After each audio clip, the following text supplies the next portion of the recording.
But it's more comfortable to say that somebody else is to blame for me not succeeding in my life than me.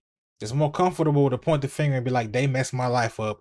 They did this. They're the reason I'm here. It's easier to do this than to do this. This is painful. This is a realization that most people don't have. They never look at them. They never do this and be like, you know what? Everything that I've done in my life has led me to where I am today. I am to blame for where I am in life. You are to blame for where you are in life.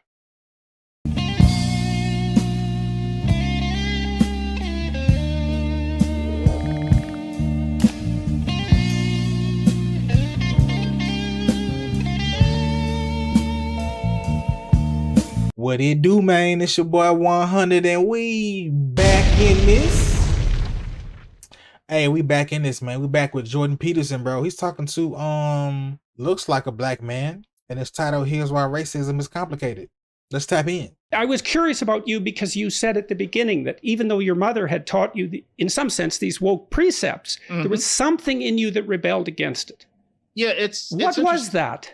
Yeah, it's not I don't rebel against the idea that, for example, there is institutional racism. I don't think it should be called that, but there are inequities in society between, say, black and white that are due to racist attitudes, usually in the past, and racist biases and racist lookings past. All of those things are definitely true. There are all sorts of things in Black history that have helped to set us back that one should certainly know about. One should know about the redlining of neighborhoods where in many cities, most Black people lived in neighborhoods where banks would not give you a loan. All of these things are very real. I never felt like I rebelled against that. What I rebelled against was the idea that you base your whole sense of identity upon those things such that you live a life that's abbreviated because you're exaggerating how bad it still is. And you're distorting what's necessary to create dignified lives for Black people. And my feeling's always been, you probably have about 80 years. You know, you're lucky if you've got 80 years. And if you spend your whole life maintaining, in my time period, the same battle poses in the 80s and 90s that people needed in the 50s and 60s, after a while, you've spent your life play acting, and then you die and the world goes on. What I rejected was the exaggeration. Before you break it down any further, I feel him on that. I feel him on like, not living as if you lived in the past. Like, don't live with the burdens of the past. Like, what they was going through in the 20s and 30s and 40s, they fought through that so it could be better in the 50s, 60s, 70s. You know what I'm saying? What they fought through then, and they made it so it's better in the 80s, 90s, 2000s. So they fought then so it can be easier for you now, so you don't have to live like they did. You know what I'm saying? You don't have to live like they did. You don't have to wear what they wore. You don't have to shoulder what they shouldered. You got different issues and different things that you got to live and fight through. You ain't got to fight their battles. They fought them. That's what I got from that.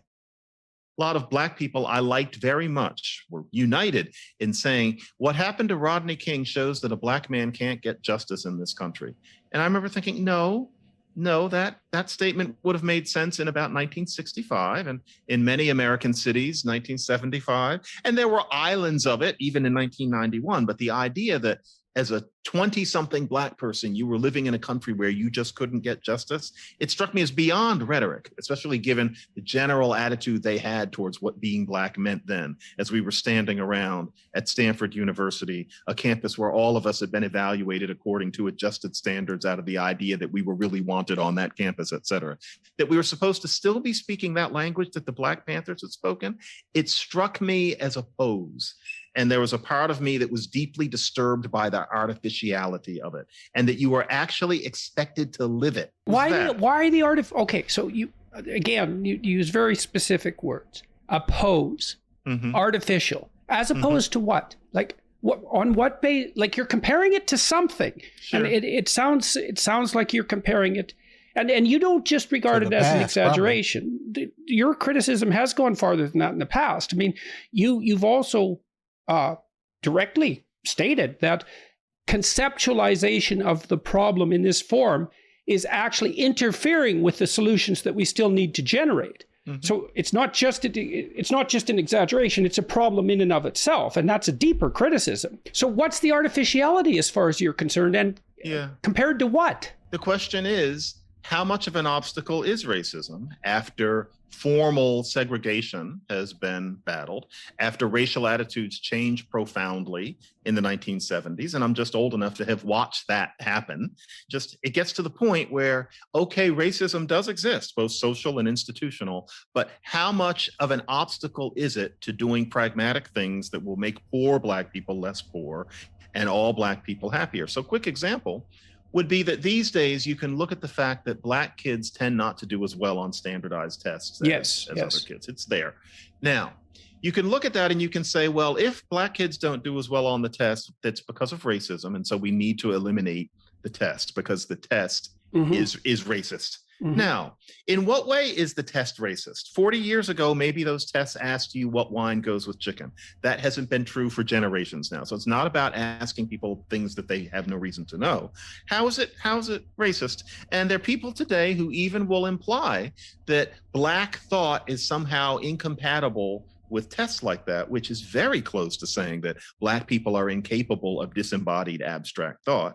And many whites will chime in. Probably identical with that claim. Yeah, it's very unfortunate, especially given that the people who are saying it know very well the history of that being said about Black people.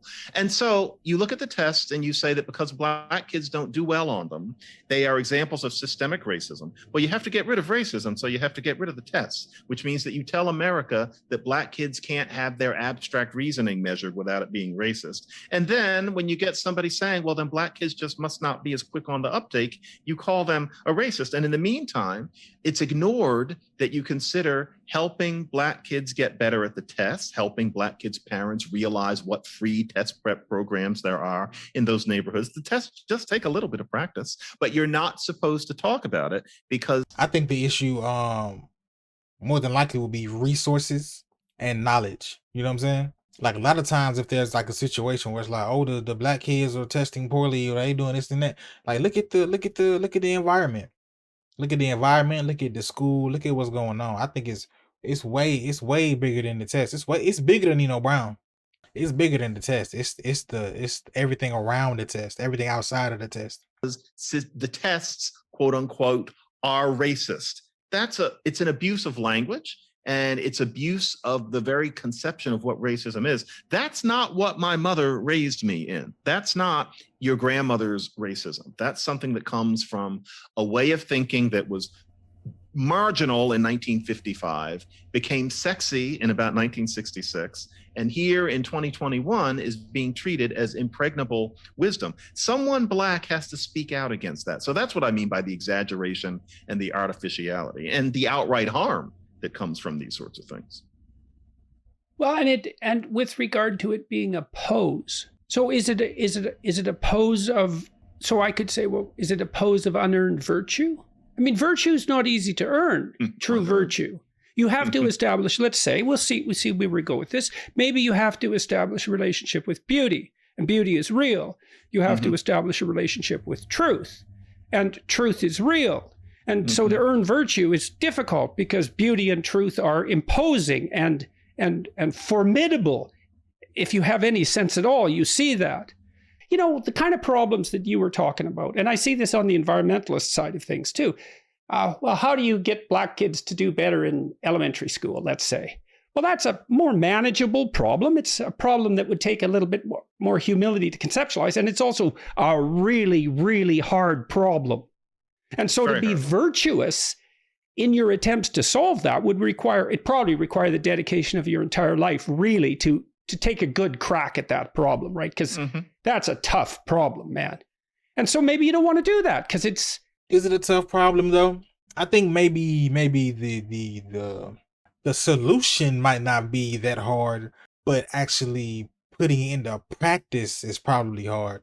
Because a lot of the kids that I saw that didn't do well in school or didn't try that hard in school, it wasn't really about the school. It was about their outside life and their outside issues. Like it wasn't really about the classroom. And sometimes the classroom is like I've been taught by black teachers, right? And when I got taught by a black teacher, I kind of felt more of a connection versus when I went and got taught by white teachers. It felt like they were just doing a job. It didn't feel the same as with the black teacher though. It's the black teacher. It felt like it's like there was an undertone of like nurture, love, help. You know what I'm saying? With a white teacher, I wouldn't necessarily feel that, right? So if you have an undertone of love and nurture and help at the school, and maybe have teachers that look like the students, that care about students, have a connection with students, they see them as their little brother, nieces, nephews, sons, daughters, is a different connection there. Maybe they have more understanding, more empathy, and put a little more effort into helping kids as much as they possibly can.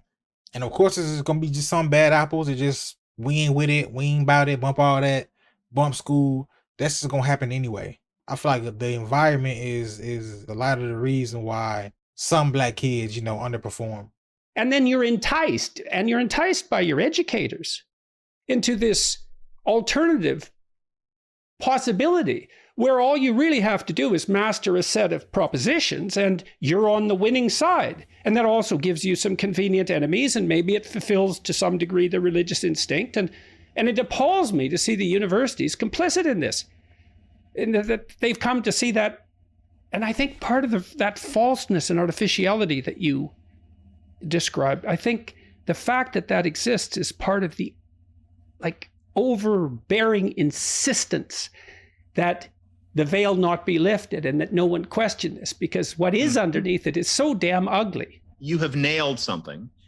I would be loath to go so near that word virtue, because the last thing I want to do is imply that somebody isn't virtuous. Nevertheless, you're getting it in that it's an unearned virtue which people are settling for, not because they're so callow as to wish to be virtuous without earning their stripes, but because religion is attractive. And so if you are surrounded by people who are brandishing this message that everything that you don't like is racist and you can get beyond it that way, it's not that you're lazy, it's not that you're trying to get stripes that you didn't earn, but it's comfortable, because part of being in that religion is that there's an us versus them conception, which is very comforting. You're part of a mission of uplift, which is very comforting. And in a university, that religion is there. It's as if they're, people from a church who are behind tables out in the plaza who are waiting to recruit people. That's there as soon as you hit campus. And so that's why so many people, and now it's not just black kids, it's also white kids, fall for this way of looking at things, where what it is you become virtuous without having done the sorts of things that ideally one might have.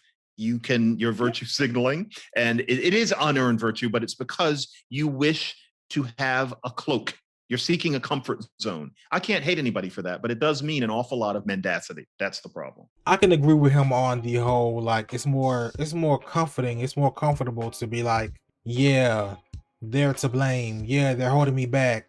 Yeah, I can't get ahead because it's them. They holding us back. They stifling us, right? And that is true in certain aspects. In certain aspects, they are pushing them and people who look like them more than you. They want to see them win. They necessarily aren't. They don't care about you winning. They don't want you around them. They don't want you to elevate. They don't want you to, you know what I'm saying? But it's more comfortable to say that somebody else is to blame for me not succeeding in my life than me. It's more comfortable to point the finger and be like, they messed my life up. They did this. They're the reason I'm here. It's easier to do this than to do this. This is painful. This is the realization that most people don't have. They never look at them. They never do this and be like, you know what? Everything that I've done in my life has led me to where I am today. I am to blame for where I am in life. You are to blame for where you are in life. There's certain circumstances, they say, whatever cards you dealt, you know what I'm saying, how you play them. Some things are unavoidable. Some things are like, okay, an outlier, like, yeah, you had no control. I'm not saying that doesn't happen, but a lot of people become complacent in their life with blaming other people. Like, they're satisfied with just saying they did it.